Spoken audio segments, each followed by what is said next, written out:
Senhoras e senhores, estamos no tubo.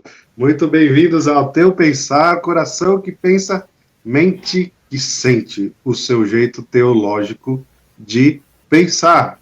Eu sou o Marcelo Pedrosa e juntamente com o meu grande amigo, o Diego Casagrande, nos propomos neste projeto de trazer conteúdos teológicos com uma racionalidade bíblica, mas também com aquela sensibilidade do espírito. E isso resume bem o nosso lema, não é, Diego? Muito Um bem, coração que pensa e uma mente que sente. E hoje maravilha. nós queremos falar sobre a corrupção do pensamento. Diego, nosso pensamento é corrupto? Quando eu falo em corrupção, vem muitas coisas na nossa mente, né? Sobretudo aqui no Brasil, né? A gente pensa em tantas coisas corruptas que às vezes a gente nem para pensar que o pensamento pode ser corrupto em sua origem ou não, né? Então, hoje a gente vai falar um pouquinho sobre isso. Sejam todos bem-vindos. É um prazer estarmos aqui com vocês, podendo compartilhar esse momento de aprendizado da palavra do Senhor. E vamos ver, né? Será que o nosso pensamento ele é originalmente corrupto? Ficou corrupto no segundo momento? Será que hoje nosso pensamento, mesmo sendo cristãos, continua sendo afetado pela corrupção? Vamos ver isso aí, Bom, Marcelo. essa palavra corrupção, ela é um tanto pesada, né? Porque a gente tende a olhar a corrupção para os nossos políticos aí, né? Estamos em época de campanha eleitoral, então quando você fala de pessoal, eu corrupto, jamais, eu sou correto, eu sou um cara ético, eu sou um cara tão honesto, não matei, nunca roubei, nunca fiz mal a ninguém, até ajudo a velhinha a atravessar a rua, dou meu dízimo na igreja e tudo mais, ajudo o carente. Esse negócio de pensamento corrupto aí, Marcelo, acho que é o de vocês, o meu não. O que a Bíblia fala sobre isso, hein, Diego? Antes de a gente entrar propriamente aí no assunto, gente, estamos numa crise de inscritos no canal aqui, hein? Compartilha aí com seu amigo, seu irmão, seu parente, seu inimigo, na igreja. Se inscreva no canal, tá bom? Nós teremos um programa especial aí segunda-feira que vem. Teremos um convidado especial. Então se inscreva no nosso canal, tá bom? Siga nossas redes sociais aí, @teupensar. Estamos em todos os lugares que você possa imaginar. Manda Bom, para aquele seu amigo que você não gosta, por causa do político que ele curte. Se você acha que o é, político dele é corrupto, manda esse vídeo para ele. Isso. Se você é de esquerda, mande para o direita. Se você é de direita, mande para a esquerda. E Exato. vamos ver aí o que vai dar isso. Nosso pensamento é corrupto? Que Pois é, pergunta, hein? essa pergunta é, como você falou, né? A gente tem o costume de pensar a corrupção a partir dos atos, né, das pessoas, e quando as pessoas cometem atos gritantes de corrupção, a gente rotula essa pessoa de corrupta, mas a gente não para pensar que a corrupção ela afeta todos os seres humanos em algum nível, né? Em algum sentido, todo mundo passa por algum momento da vida em que você se depara com a corrupção. Isso é bem sério, é um assunto bem delicado, e a gente tem que observar qual é a origem disso, né? Para nós cristãos, né, que cremos na Bíblia como palavra de Deus, inspirada pelo Espírito Santo do Senhor, nós temos uma resposta para isso lá em Gênesis, né, Marcelo? Lá em Isso. Gênesis a gente tem um relato ali da criação, algo que Deus fez que era perfeito. Deus cria, óbvio, se um Deus perfeito faz algo, logo esse algo que ele criou é perfeito, né? Mas é até interessante a gente pensar nisso, Marcelo, que eu gostaria de entender um pouquinho essa perfeição e explorar esse tema aqui com os nossos ouvintes e quem nos assiste. Qual era esse nível de perfeição que Adão e Eva tinham no paraíso? Porque se eles fossem perfeitos como Deus, eles seriam incorruptíveis, certo? Porque ninguém. Certo? Há alguma oferta que nós podemos fazer para Deus que corrompa ele, que possa corromper ele? Não, né? Não. A gente não pode corromper Deus. E já Adão e Eva, por mais que eles estivessem no estado de inocência ali, dá uma travada aqui. Travou, voltou para mim. Por mais que eles estivessem no estado de inocência ali no Jardim do Éden, eles estavam sujeitos à corrupção, como foram corrompidos, né, Marcelo? É Sim, interessante a eles gente pensar isso, a corrupção antes dela acontecer, né? Isso. Eu acho bom a gente linkar, né, com o vídeo anterior, onde a gente fala sobre, faz a seguinte pergunta: o seu coração é saudável? E a gente respondeu que não é.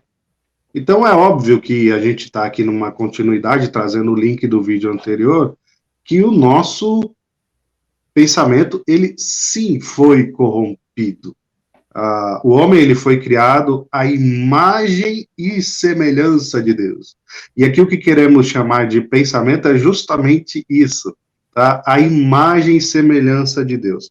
Nós tratamos sobre Jeremias 17:9 no vídeo anterior, onde fala que enganoso é o coração mais do que todas as coisas e desesperadamente corrupto. Deus criou homem e mulher. Gênesis 1:26 diz que Deus criou homem e mulher, macho e fêmea, os fez e fez eles à imagem e semelhança de Deus. O que seria isso, essa imagem e semelhança? Nós vamos responder aqui também nesse vídeo. Mas é interessante notar que Gênesis 3 demonstra ali a queda do homem, o homem cai, Adão e Eva caem, eles sucumbem ao pecado, eles foram corrompidos ali, a sua mente, o seu coração, se tornaram corrompidos pela desobediência a Deus, e essa corrupção aqui nós queremos chamar de morte, porque Deus fala, olha, no dia que vocês comerem disso, vocês vão morrer. Mas nós enxergamos lá no texto que eles não morrem fisicamente, mas o espírito deles morre fisicamente. E ali, o pensamento deles, o que nós queremos fazer esse link aí com a imagem e semelhança, foi então corrompido, foi manchado, foi deturpado. Agora, o que seria essa imagem e semelhança, Diego? Eu acho que é interessante a gente definir isso para os nossos ouvintes aí do Spotify, o pessoal que nos assiste, porque tem uma certa confusão em relação a isso, né? Uns acham, Deus fez o homem, a mulher, a imagem e semelhança dele, então Deus, ele é tipo um homenzinho, né? Ele é um homem perfeito, um senhorzinho de barba branca e tal. Não tem nada a ver com o corpo físico, né, Diego? Eu acho que isso é muito bom e deixar bem claro aqui.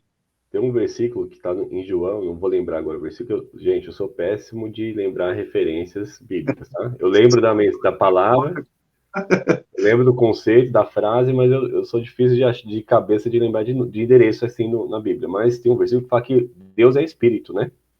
Deus ele é espírito. Deus não tem aquela carinha de Papai Noel sem a roupa do Papai Noel, né?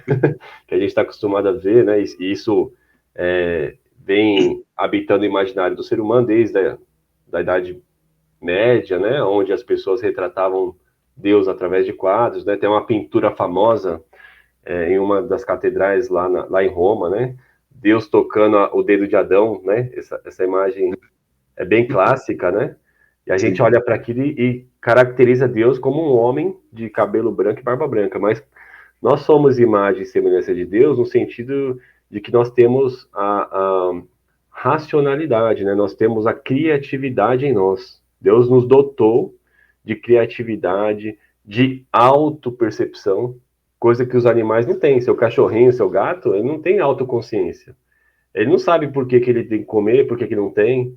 Ele não sabe por que algo do corpo dele começa a doer, ele não sabe que isso é uma doença que ele pode ter e que ele tem que procurar um veterinário. Ele não tem isso. Nós temos essa capacidade de fazer coisas de maneira criativa, de desenvolver algo do zero, não, né? Porque senão não teria como criar, né? Mas pegar coisas que Deus criou e transformá-las. Então nós temos essa capacidade que foi dada por Deus, né?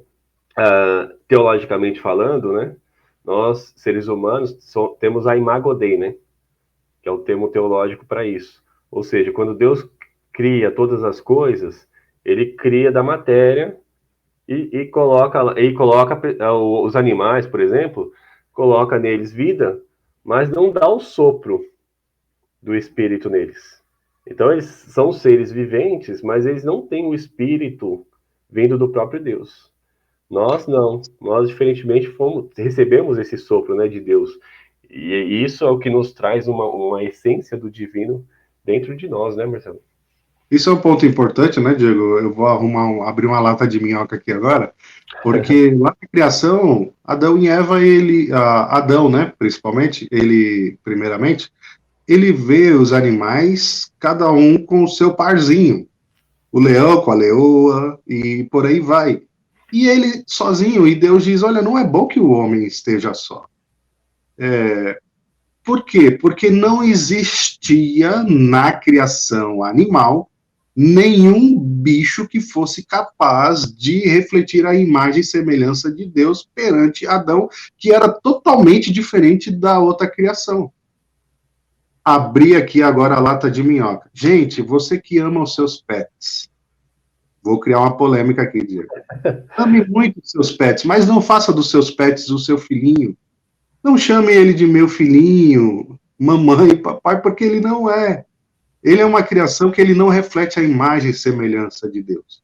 Você não pode descarregar no seu pet toda a sua necessidade emocional e sociológica. Você não pode. Ele não é capaz de te satisfazer, somente um outro ser humano.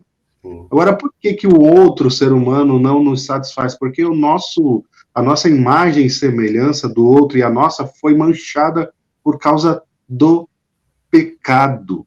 Mas mesmo depois do pecado, é interessante notar passagens bíblicas que falam que o homem continua sendo a imagem e semelhança. Você vê isso lá em Tiago 3:9, você vê em Gênesis 9:6, depois que Noé sai da arca, tudo mais, Deus faz uma nova aliança com Noé e fala, olha, se derramar sangue humano, vai ser sangue por sangue ali, e por quê? Porque a outra pessoa é imagem e semelhança de Deus, porém, deturpada. Agora, as pessoas podem se perguntar assim, Diego, você falou, Deus é espírito. E quando as escrituras atribuem a Deus imagens ou parte de corpo humano, o que ela está dizendo ali? Gente, deixa eu responder para você. Existe um termo teológico chamado antropomorfismo.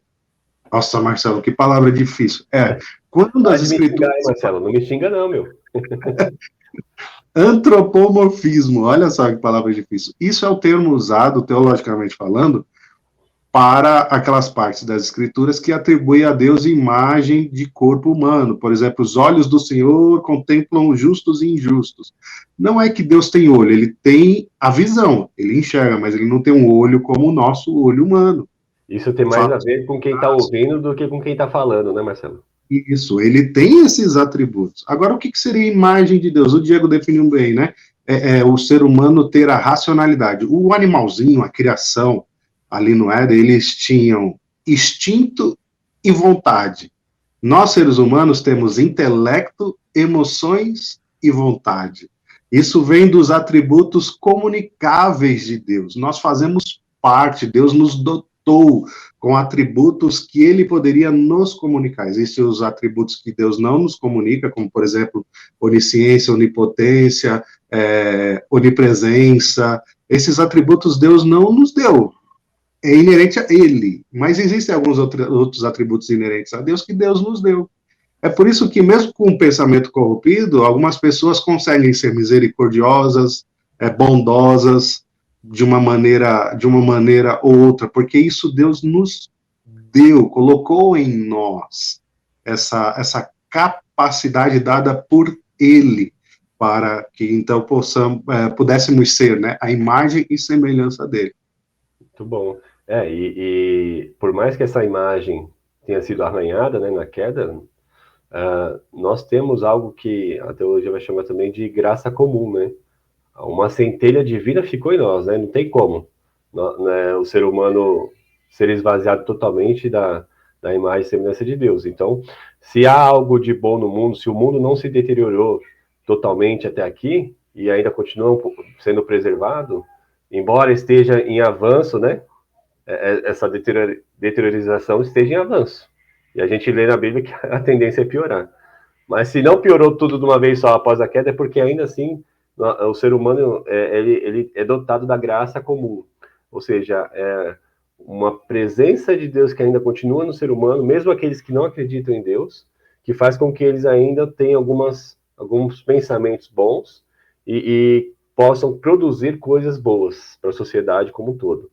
Não Mas, porque não é bom, né? Mas porque existe esse resquício aí da imagem e semelhança de Deus no homem. de vez em quando, é igual o pica-pau, né? Um para você, dois para mim. Um para você, dois para mim. Esse um para você só existe por causa do Espírito Santo, da graça comum. Senão, Isso. não teria.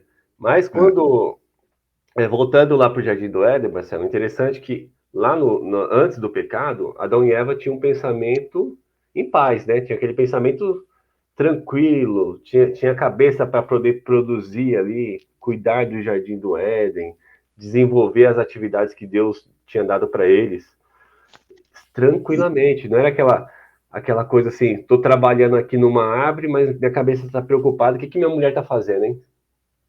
Será que ela está aprontando para mim? Será que ela tá querendo me trair de alguma forma? Será que ela vai fugir de mim? Enfim, o Adão não tinha essa preocupação porque o pensamento deles não era corrompido ainda. Mas a partir do momento que eles comem do fruto e eles passam a conhecer o mal, veja, gente, Adão e Eva não eram isentos da moralidade. Eles tinham um senso moral. Eles sabiam o que era certo e o que era errado, tá? Porque senão não faria sentido Deus colocar para eles o certo e errado diante deles. Eles tinham um senso moral. Só que eles não tinham experimentado o mal. Eles sabiam o que era bom e o que era mal. O bom era todos os outros frutos. O mal era o fruto proibido. Eles sabiam disso. Mas eles nunca tinham experimentado o mal. Quando eles experimentam o mal, eles passam a ter a experiência do mal. E aí, nesse sentido, eles passam a conhecer o bem e o mal. E aí a mente deles se É abre. que a primeira atitude deles é se envergonhar da nudez, Perfeito. mesmo Exatamente. sendo marido e mulher. Olha só. E estavam ali, a gente não sabe há quanto tempo, mas eles estavam há algum tempo convivendo dessa forma e nunca tinha dado problema. Por quê? A partir do momento que eles conhecem o mal por experiência própria, o mal traz essa corrupção para o pensamento deles e aí eles começam a viver uma vida meio que esquizofrênica. Eles olham para Deus e falam assim: não, eu agora tenho que temer a Deus. Deus não é aquele pai de amor que vinha conversar comigo à tarde, agora ele vai me punir. Isso. Ele vai matar a gente, porque ele falou que quem comesse ia morrer, vamos se esconder. Então, o primeiro rompimento que tem ali no pensamento, a primeira corrupção do pensamento, a primeira consequência, né, da corrupção do pensamento é a separação do homem com Deus. Vamos fugir para as montanhas, vamos se esconder. O segundo, a segunda consequência da corrupção do pensamento é aquela autopercepção que eles tinham, que era tranquila com o próprio corpo, conviviam bem com o próprio corpo, tranquilo, eles perdem isso. Então eles passam a se enxergar nus e aquilo incomoda eles. Falam, não, a gente precisa se esconder, precisa criar alguma coisa aqui porque tá estranho. Eu não estou me sentindo à vontade de estar pelado na sua frente e também não estou gostando que você esteja pelado na minha frente. Então vamos se tapar aqui. Então você vê, há um rompimento consigo mesmo. É uma outra consequência. E há mais duas consequências. A primeira, romperam com Deus, Rompe com Deus, rompe consigo consigo. mesmo. A terceira, um rompe com o outro, né? Um rompe com o outro. Adão vira para Deus e fala: foi essa daí que você me deu. Ela que. E nem foi ela, foi a serpente. Ela foi induzida, ela foi enganada. E ela foi enganada porque Adão foi frouxo. Não sei se vocês sabem, mas Adão estava presente no momento da tentação de Eva. E ele sucumbiu, ou seja, ele deixou de liderar a sua esposa no momento crucial da raça humana. O homem foi frouxo. Quem tomou a rédea, a liderança da situação no momento em que a serpente foi tentar, foi a Eva. Adão, em vez de tomar a liderança, como a gente brinca por aí, foi um bananão. Ele ficou passivo na situação. E aí, depois ele ainda tem a disfarçatez de culpar a mulher. Ele vira para Deus. Na verdade, ele culpa primeiro a Deus. Fala, foi a mulher que você me deu. Então, ele tira totalmente a culpa de si. Né? Olha, eu não tenho nada a ver com isso. Isso também é um ponto, né, positivo aí para a questão da corrupção do pensamento. Eu não assumo as minhas responsabilidades. É uma consequência, né? É tudo culpa do outro, é sempre a culpa do outro, sempre é o outro, Então, sempre é o outro. o pensamento deles ficou deturpado, ficou corrompido. Então, eles passaram a interagir muito mal com quem estava em volta e consigo mesmos. Então, a quarta consequência da corrupção do pensamento que aconteceu ali no Jardim do Éden é a relação com a natureza, com o mundo, com a criação de Deus. Então, o próprio Deus também deu essa sentença, né? A partir de agora, a mulher, quando tiver filhos, vai sofrer. O homem, quando for trabalhar para se sustentar, não vai ser mais espontâneo como era antes. Vai ter que primeiro tirar os espinhos e os abrolhos do chão. Vai ter que, agora, antes não precisava de fertilizante na terra, agora você vai ter que dar uma fertilizada na terra. A terra não vai produzir mais espontaneamente como era antes, não, amigão. Você vai ter que trabalhar dobrado agora. E Então, ela vai ser veja, uma inimiga tua, né? Porque ela vai criar espinhos. espinhos. Então, não é mais chegar lá, a terra está prontinha para você plantar e colher. Agora você vai ter que trabalhar a terra. Você vai ter que ficar sempre tirando as ervas daninhas. Então, tudo isso afetou o pensamento humano.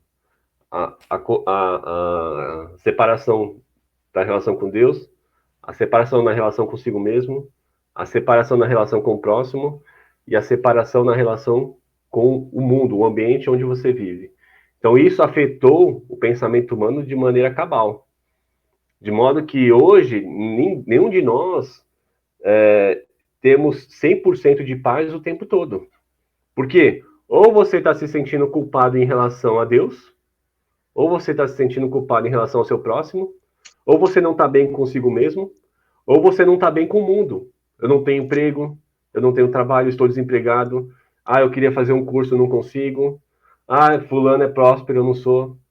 Então, por quê? Isso tudo é consequência do pecado original e da corrupção do pensamento. Então, tudo que a gente enxerga em volta de nós nos traz depressão, nos traz tristeza, nos traz amargura. Então, isso tudo parte daqui, ó, da forma como a gente enxerga o exterior. E também da forma como a gente enxerga nós mesmos. Né, Marcelo? Exatamente. E para finalizar aqui o nosso pensamento e não deixar os nossos ouvintes, quem está assistindo também, sem esperança, Romanos 12, verso 1 e 2 diz: Rogo-vos, pois, irmãos, pelas misericórdias de Deus, que apresentei os vossos corpos por sacrifício vivo, santo e agradável a Deus, que é o vosso culto racional. Olha só o sentimento de mente, de pensamento aqui. E não vos conformeis com este presente século, mas transformai-vos pela renovação da vossa mente. Para qual propósito? Para que experimenteis qual seja a boa, agradável e perfeita vontade de Deus. Deus só iria nos instruir a renovar o nosso pensamento, a nossa mente, se o original não estivesse ruim. Então, ou seja, o nosso pensamento original, ele está corrompido. E Deus fala, olha, você precisa trocar isso, você precisa renovar esse teu pensamento e colocar um pensamento novo, um pensamento que vai experimentar a minha boa, perfeita e agradável vontade. Muito Então bom. fica aqui a dica para você. Busque renovar a sua mente. Coloque coisas que tragam esperança diante dos teus olhos, para que você possa aniquilar esse pensamento corrompido que volta e meia ele tenta sair e criar atitudes que são nocivas, tanto a você, quanto ao teu próximo, quanto ao mundo em que você vive. E nesse processo, muito bom essa palavra, Marcelo, e quando você estiver buscando fazer isso, buscar trabalhar esse seu racional, direcionar ele para Deus e deixar que o Espírito Santo trabalhe no seu coração, na sua mente, você tem que fazer isso buscando a paz de Deus, né? Porque o versículo em Filipenses 4:7 diz assim, ó, e a paz de Deus que excede todo o entendimento guardará o vosso coração e a vossa mente em Cristo. Então você tem que estar guardado na paz de Deus enquanto você está buscando esse processo de redenção da sua mente. Enquanto você busca deixar essa corrupção do pensamento, buscando essa mente racional em Cristo que o Marcelo acabou de expor, você tem que fazer isso estando anestesiado pela paz de Deus, porque a paz de Deus ela vai fazer com que você saia dessa bolha de rompimentos que aconteceu lá no Éden e vai fazer com que você tenha paz para você continuar esse processo de regeneração até alcançar a perfeição em Cristo na eternidade. Amém. É isso aí, gente. Que Deus possa, então, trazer um pensamento novo para vocês. Se inscreva no nosso canal, deixa o like se você gostou, comente aí. Nós estamos numa campanha aqui, quando atingimos 100 inscritos no nosso canal, Diego, nós vamos sortear uma Bíblia de estudo. Muito bom. Olha aí. Se inscreva no canal, pega o celular do seu filho, vai lá, escreve lá com a conta dele, tá bom? Quando fecharmos 100 inscritos aqui, nós vamos sortear uma Bíblia de estudo aí, que vai te ajudar no seu processo de conhecer a Deus, um coração que pensa e uma mente que sente. Até o próximo vídeo. Um abraço, Diego. Um abraço, Marcelo, um abraço a todos, fiquem na paz de Deus e lembre-se, pense com a mente de Deus. Muito bom.